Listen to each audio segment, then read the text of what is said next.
Welcome, everybody, to another episode of Beyond the Case, which is a podcast where global leaders from Harvard Business School's OPM community join in a personal capacity and they share the real decisions, life principles, mental models that go behind building enduring companies. My guest today is someone I met just 3 days ago at an HBS event. We've never spoken before, and this is the power of the Harvard community. My guest's name is Geetanjali AlamShah. She's from Ed2 Careers. Hey, Geetanjali, how are you? I'm very good. Thank you. Thank you for having me on your show. Thank you so much. Yeah, it's been a pleasure to have you here, and thank you for agreeing to speak to us. Do you want to go ahead and just introduce yourself and tell us about your business, what you do? Okay, so my full name actually is Geetanjali AlamShah.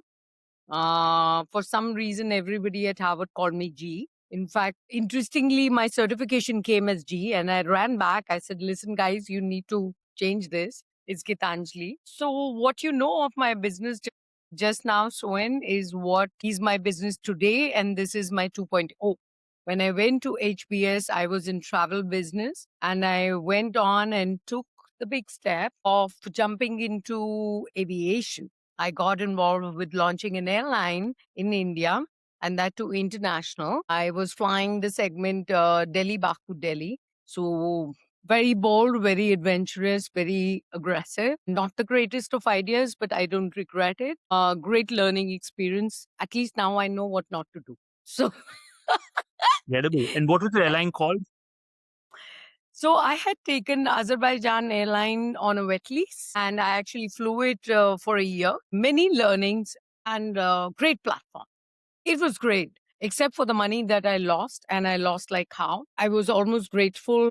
I know everybody who's listening to us, and including you, would want to beat me up. But actually, 2020 was great for me to sit back, think again, because thinking on the run just doesn't work. But thinking when you're partying and relaxed, because you know though nobody's working and you don't have that FOMO that the world is running and you're not running and you're not doing anything.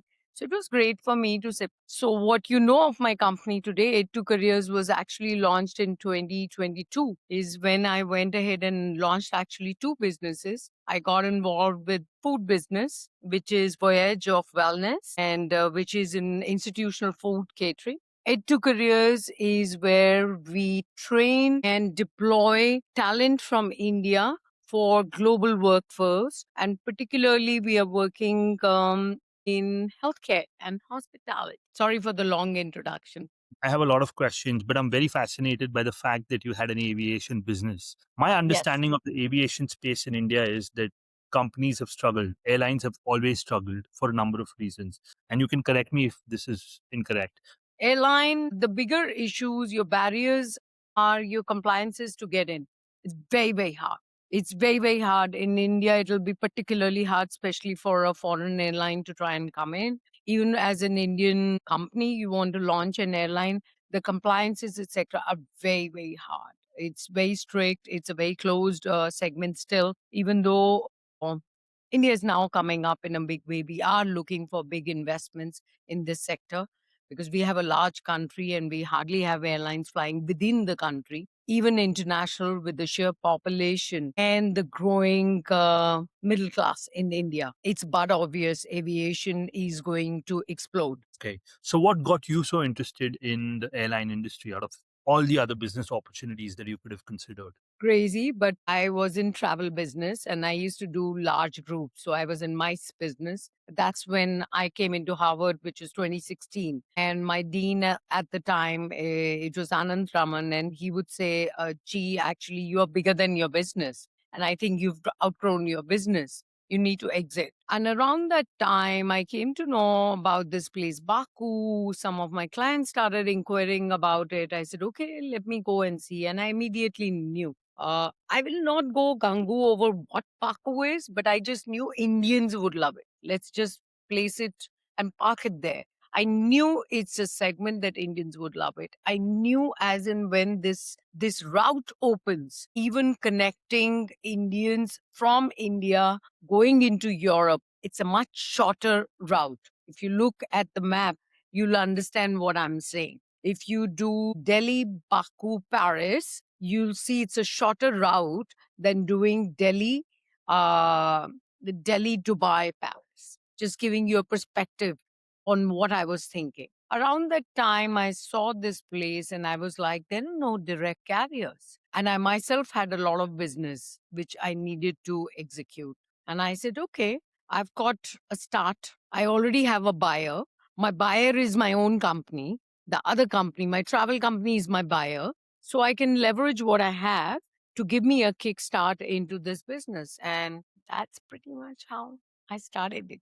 It's also a very asset intensive business. So, what were your thoughts around raising capital, if any, for leasing aircrafts and any other upfront infrastructure Crazy, costs you might have? crazy, crazy. I'm a high baller. I'm a high risk taker. So maybe you'd call me crazy, crazy woman, but I jump first, then I kind of figure out how am I going to make this work. You call you an entrepreneur. It was crazy. But yeah, I mean, I was so sure. I was so sure about what I was doing. I leveraged myself and I did not actually raise capital. So, one of the learnings, yeah, I did not actually raise capital. I went ahead, I went to Azerbaijan, spoke to them, came back, got the licenses. The whole story, I would say, like I keep saying, compliances. Notice that word very, very careful. The name of the game is the license. So when I fixed the aircraft, I fixed everything, all done. And they were literally looking at me, yeah, okay, okay. So you go get the license, we'll give you the aircraft. Yeah, sure. This is the money is agreed, MOU is signed, everything is great. But they were so sure I wouldn't get the license. When I actually got the license, it actually took them 3 months then to organize the aircraft because they never thought I would get the license so fast. Jeez. Now I know why they call you G. Um, okay. Very, very inspiring story. Without getting into confidential info, tell us how that ended up for you and how you thought about starting two more businesses during COVID. Because it sounds like you exited or ended the airline business just around COVID. Just around COVID, like about couple of months before COVID hit full steam. Around November 2019, I had actually given it a break to relaunch it in 2020 March is when I had thought I would relaunch it. I'd give it a break for 3 months because I simply ran out of money. As simple as that. I needed to raise money. I ran out of money. Where you start losing money in an airline is certain days, certain segments will do really well and certain wouldn't. And that's when you are making a bonfire of your money. I mean, literally every seat that went empty, you're burning money. I ran out of money. Simply, I just ran out of money and I was like, I need a rethink. And so lots of learnings, tremendous amount of learnings where I went wrong, where I went right. There are many things did go right. And by the way, today that segment and somebody else then did that airline because I already got the license. So now that airline with that name can fly. Somebody else took it and they're doing fantastically well. So it was little before. I did not take into account the gestation period of building up a market. I thought by the time my own business will sustain the airline, and by that time I would have got a bigger market segment through my network because I was from travel for 27 years. I was leveraging my network. It just took longer. And I decided, then COVID hit, and it was crazy. It was crazy. So, and it was near bankruptcy because I had used up my money. So, first, it was literally like, okay, let's chill. Uh, it's sad, it's true, and I'm a first generation business. Travel was my own, airline is my own. So, first generation. So, it was a tough time. I wouldn't even lie to you about it. It's hard. And I would say OPM community was so good for me. So good, so good. And community kept me positive, community kept me thinking, community kept me entertained. So important. I cannot begin to tell you what it meant to me. I needed to just get back into the game. I needed to get back on the saddle. And when you're feeling all right, you just get out, dust your pants, and you're like, okay, let's go, let's go. And I was clear I didn't want to go back into aviation till now. I will not open my cards right now, but yes, I am looking at something else again. It is, after all, somewhere where I gained a lot of experience. But at the time, yes, these two businesses I started, and people would come to me with opportunities, etc. And I was literally like, "Hey guys, like, I hope you know. I mean, I just did this. I lost a lot of money. I think you need to know this." And everybody was like, "Just for that, we want you." But I Yes. was like, no, I don't want to be using anybody's money right now. I want to still work with what I have and the advantages I have with me. Started small. God is great. And things worked out. So my catering business is doing good. Learned a lot from it to careers. And yeah, now I'm slowly, I think, inching back into aviation. Yeah. Geetanjali, firstly, huge props to you because you started off with a story which someone may call was, which eventually led to failure. Of course, any entrepreneur would disagree and say, hey, this is how you know where you want to focus and how to do it better the next time around. You're getting back in the game, it sounds like, for the same industry. So I'm pretty sure that you believe in yourself, but we would all believe in you as well. And it sounds like that learning curve is going to hopefully help you lift off much faster this time. Thank you. And for me, like I said, the biggest learning I have is I tell everybody there should be classes on what not to do because I can talk on that. Don't tell me Yes. to talk on anything else. I can talk on what not to do. Could you, if you're comfortable, would you want to share certain principles, on what not to do, high level, if you were starting the same business again, or if you were talking to a 20-year-old Gitanjali, what would you tell her? Oh, there are a lot of things, lot of things. I have a lot of learnings, and a lot of it is quite frankly what we hear. We hear in management books and everything, but till we experience it, quite frankly, it's not. If I was going to tell you something, you'll say, "Oh my God, what crap is she talking? Why is she? Or why is she saying this?" Obviously, we all know this. We know this, but then a lot of times we don't follow it. It's like you're not supposed to be in your business. You're supposed to be on it. And us as first generation entrepreneurs, we get so much in love with our business. It's like my baby, my baby. I got 3 exit options in my travel business. I never took it. So today, my dream project is I got to take an exit. It was now today, it's my dream project. At the time, each time I got an option to exit, I was like, I could do better. But I'm only just arriving in life. I'm only going to go higher. And you must know. And in Harvard, you learn, right? I remember we learned it. You must have an exit strategy. No, I thought my generations, the next 10 generations, were going to run my business. I need to have been a little realistic. I think that's what Anand Raman told our batch as well. That make sure you take chips off the table when you get an opportunity. He asked us a question, would you do that? And, there were mixed responses. And he said, guys, don't make that mistake. Regulations change overnight. And if your business is dependent on a particular regulation allowing it to function, it's worthless the next. And he gave us some examples. So that hit home for me. And, listening to the same thing from you just helps me recollect exactly what, Times change thought you probably lived. so fast. Like today, look at AI. I know a lot of businesses will go out of business, which they never thought they would. And I don't know, but maybe they're already too late to exit now. But who knew? So when you get a good exit, when you feel you're high, either you go big, either you go really big, like real big. You then go ahead, do M&A, or you go for an IPO, or you figure out what you're doing, or you exit the game. And I got an offer thrice, and I thought I was just so cool. I just thought, sky would be the limit. I'd always keep going up. Believe it or not, that's very close after I finished my HBS. We finished our Unit 3 in 2018 and 2019 November. In fact, after this whole airline chaos had happened, I went for a Jim Collins workshop at Colorado. And he does these small workshops, just 17, 18 people. Absolutely fantastic, Soin. Absolutely fantastic.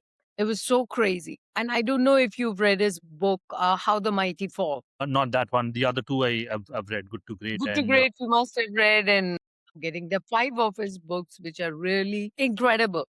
How the Mighty wall is literally this thin book. But I was like, oh my God, Jim, I wish I'd come here like 3 years ago. And literally, so in everything that he's saying, that the year that you actually go down, the previous year has been your highest ever revenue year. It is true. You're on the biggest high before going down. So lots of things, lots of learnings. What did the process of winding down look like and doing that responsibly? Often it can involve litigation, it can involve financial arrangements that have to be made, and also making sure the paperwork has to be done correctly. It's such a stressful moment.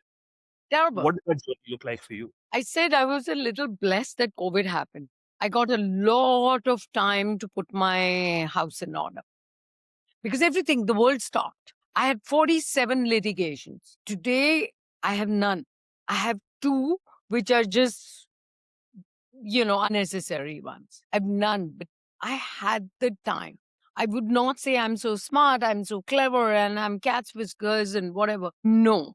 I would say you need to talk to a lot of people, get the right kind of advice. Again and again, I would tell you my OPM network, where to go, what to do, who to meet, how to do it, how to go about it. If your intention is clear, listen, this is a genuine failure. And if your intention is in the right place, and I had the time, I don't know what I would have done if there was no COVID, if I didn't get that time to put my house in order. I don't know what I would have done. I would not try and brag in front of you. Oh, I could have done that. I don't know. My big answer is I don't know. What I do know is because I got the time, I believe I had the right kind of intention. I am an entrepreneur. I always will be. I need to do business again. I need to have my credibility in place. But I also need to survive first. One of the biggest advices and the best advice given to me by one of my OPM friends was, gee, first of all, the good news is you'll always meet OPMers who've had a very similar situation. Okay. So relax. First, you need to sit back and relax. Okay. Shit happens. Don't be stupid. This is your first time. Don't worry. Come around me. I'll tell you. 3 times before it has happened to me. I'll tell you. The most important thing he told me was, gee, first, like oxygen mask, put on yourself. You need to survive. Only if you survive can you take care of everything. You need to then start paying everybody slowly. Don't run too fast in this direction, but keep your intention clear and good. Pay everybody. Pay back everybody. But first, your own survival kit. Survive yourself, stabilize yourself, but never forget, pay everybody. So that I felt, because otherwise you're crazy. For me, it was the first time. So I had to learn fast. uh, I'm going to move on from that journey, even though it is so powerful. And I feel that is what the true purpose of this podcast is, to share life principles. And life principles usually come out of learning curves, not out of success. But again, this is a different form of success, which entrepreneurs may not recognize in the moment. It's only in hindsight that they realized, hey, my biggest form of growth was when something didn't work in my favor. I was forced to introspect. And so I want to move on to the introspection. Post everything that you described, I would have been beaten down. It would have taken me a while to get back on my feet. You started not one, two businesses, maybe a year or two later, it sounds like. And so, could you walk us through what happened within that year or two phase? How did you go about aggregating not just a business idea, but the audacity, patience, and belief to start the journey from zero again? See, because I'm first generation. So I started from zero. It's okay. My first thought to myself was, I know how to get back to zero. I know how to rise from zero. And secondly, I felt one of the biggest things that helped me was I'm very invested in fitness. So it was COVID, and I don't know how it was, whether you were in the US or you were in Mumbai. In India, it was kind of crazy, but I had to go out and run. I would run and there'd be a cop running behind me, keeping fit, keeping busy. My children came back, big thing. And one of the biggest credits I will give, um, is Vipassana. I went for this meditation camp, and I'm continuously, of course, I follow up with that. Every year I go for 10 days. And Vipassana, basic health discipline. Vipassana helps keep your brain, you need to remain stable. And I won't tell you it has been an easy journey and I'm so smart and I never felt down and out. No, it will be a big lie. You do feel very foolish. You feel very stupid. You don't know how to face the world. You don't know how to face your business colleagues. You don't know how to face your employees. It's hard. It's hard, Soen. I wouldn't say for a minute it was easy, but it's hard. You just need to keep going. You just can't halt. You need to keep going. You need to keep inspiring yourself. My OPM community did a lot for me. They kept me entertained. They kept me inspired. You go, and I kept getting opportunities. I eventually just took one bite and then the other, because ultimately, when you're a first generation entrepreneur, you're a go getter. So, and you got to be a go getter. You need to have that drive in you. I can do this. I don't need to know this. And I just felt that even food business, when somebody offered it to me, that would you like to start it? I was like, why not? I've been in travel business. I know. I mean, how hard can it be? I'm not the one who's going to cook, right? I got to get set the business. And you need to keep that stability. So at no point I'd tell you it was easy, but I would say it doesn't have to be so hard. It doesn't have to be so hard. If you can learn to get up, dust your pants, and move on. Like I don't know if you watched that Mark Carney's. Did you hear it? The Canadian Prime Minister's speech. You must watch it. So, and it's one of the most brilliant speeches. And I thought I was going to write on that nostalgia is not a strategy. And if you're not on the table, you'll be on the menu. You decide what your place is. I think he was talking management. He's a CEO. Forget the prime minister. He's a CEO. And just think of it. Nostalgia is not a strategy. And don't ever forget, you've just done your unit 1, right? Correct. Yes. Unit 1 starts with hope is not a strategy. Yes, it does. Wait till unit 3 happens. In the end, it says when all else is lost, hope is your only strategy. And when I did Jim Collins and I was walking out and I said, Jim, I wish whatever. And he's like, gee, you come back and meet me in 5 years. And you just remember one thing, whatever you do not lose hope. You do not lose hope. And you do not lose the faith in who you are. If you can do that, you can do this. You're only smarter now. And you need to keep having that faith in yourself and believing. That's very important. Thank you, Geetanjali. I'm gonna throw away all the questions I had, which I usually come up with on hey, how did you get started, what is the I childhood don't life. think you're expecting this. Yeah, I wasn't, and I feel like you spoke about the business that didn't work out, but I'm so intrigued by what your journey of self reflection must have been, and you touched on Vipassana, and so I'm believing that it's the person you are. You are the reason why you've gone through all these journeys and come back up. And so I'm curious to learn, what do you do every day? What's your morning routine like? What kind of conversations do you have with yourself? Are you someone who writes down her thoughts and then tries to revisit them? Just talk to me about what makes you tick. So I'm a very structured person, and that's what I keep saying. You need to keep that discipline and structure. I'm just I like structure. I thrive in structured life. I wake up in the morning, I'm up by about 5:30, quarter to 6 latest. In summertime, actually, I'm awake by quarter to 5. I meditate for an hour. It's like hygiene because I need to eject. And for me, I'm not thinking of problems, nothing. I need to go blank. And that's the only way I can think right. I need to go blank. Then after that, either I go for a run or my trainer comes home. Either of the two. I just have to do that. I do write at night. At night again, then once my trainer comes back, then it's breakfast with the kids because both my kids are involved with the business. Talking whole day goes in work. I invest a lot of time in networking since I've got two soldiers who actually can run now. That's been a big advantage for me in my 2.0 because my kids are that much older.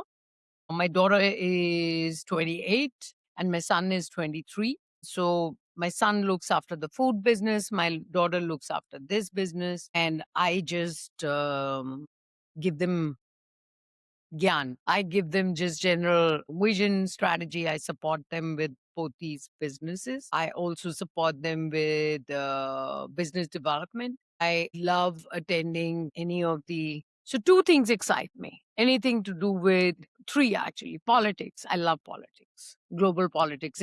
I'm the joke of any family. Like, are you running the global economics? What are you doing? I just love it. I love history. I love politics because history is where politics is coming from. So I'm very excited. So this kind of a conversation can excite me like no end. My last 3 days have gone on this whole Davos thing, this Greenland thing.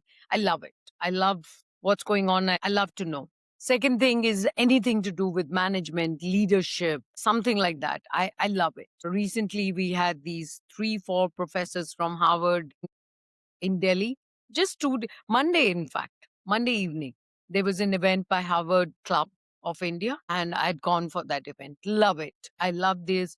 It may not be anything related to my business. I'm not bound by what works for my business. Bound by what keeps my brain health going. I like any kind of intellectual stimuli. I don't really need to speak on my business. I'd be very interested, like I spent some time in knowing your business. What do you do? What's the kind of environment? For me, it's very exciting. Not that I ever want to do what you are doing, but it's just exciting to me. That's the kind of person I am. Third is, of course, spirituality. So these are the three subject lines which can pull me in some direction. Otherwise, no. I mean, even my friends, even my conversation, even my social time. For me, my social time is like a friend of mine says, if you see G having a coffee or a lunch or dinner with somebody, trust me, she's doing business. She's talking all the time. She's looking for opportunities. She's doing some business, or I love this kind of conversation. Some depth, some character. No, Um, no. Talk to me about a book that might have influenced the way that you think that you'd like to share with us. My God, there are many actually. So, on spirituality, one of my first books was Autobiography of a Yogi. I've read it about 5 times over. So, I love that book. On management, of course, needless to say, I'm a big Jim Collins fan. I have immense amount of relatability to his books. Immense amount of relatability. I enjoy it. It influences me a hell of a lot. More than books, I love reading case studies. I'm such a sucker for case studies. I'm a big sucker for case studies. Give me one and I want to go through it. Like that day when I met you, we were all going to Access My India Pradeep Gupta's office. Everybody was literally like, gee, let him be. You are asking him so many questions. We have to go back. It's not as if I want to do his business. I was so invested with how can he monetize what he has? Can he not do this? Can he not do that? It was crazy. So, yeah, I learned from other people's businesses. I learned from your experiences. I learned from your business case study more than just books. I don't want to go for ordinary, I'm so successful and I did this to become successful. Sorry, I don't think it excites me.